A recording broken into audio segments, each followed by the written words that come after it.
Mirai Nikki, also known as Future Diary, that show that makes you go, Yo, what the fuck? from the beginning.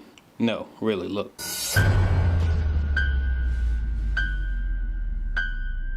Papa, Mama.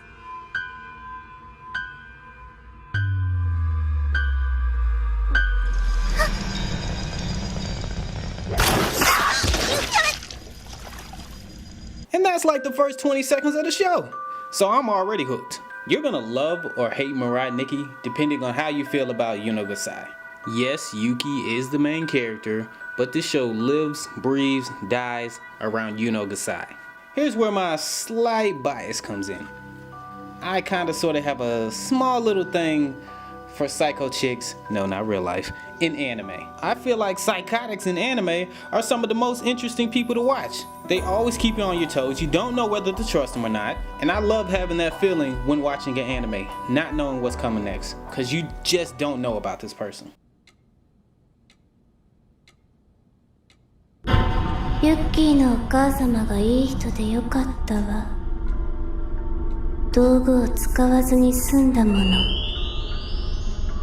But let's take a step back for a second and talk about our main character Yuki, or as I like to call him, Mr. Disappointment.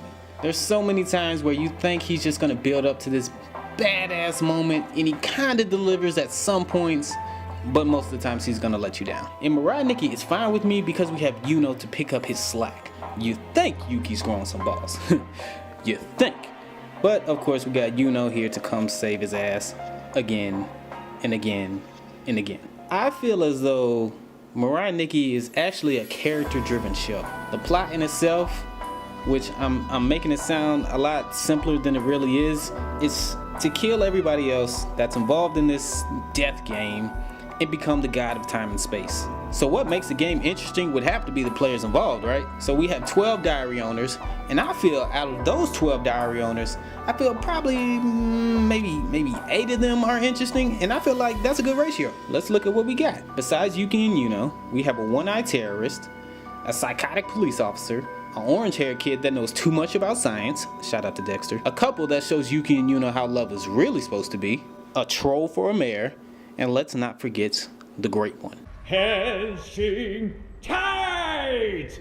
Henshin grow! Henshin masu! I feel like Mirai Nikki has a little bit of everything for everybody. It has the mystery, some romance, sci-fi, action. Hell, what I think this show gets criticized the most for is how DBZ it gets later on. This show keeps you on your toes and really makes you want to see what happens the next episode. And I'm glad that I marathoned this show because if I had to watch this weekly, I would be dying. Overall, Mirai Nikki is a very, very enjoyable show to watch, and I would recommend anybody that has interest in psychological thrillers to take a look at it. I give Mirai Nikki 5 out of 5.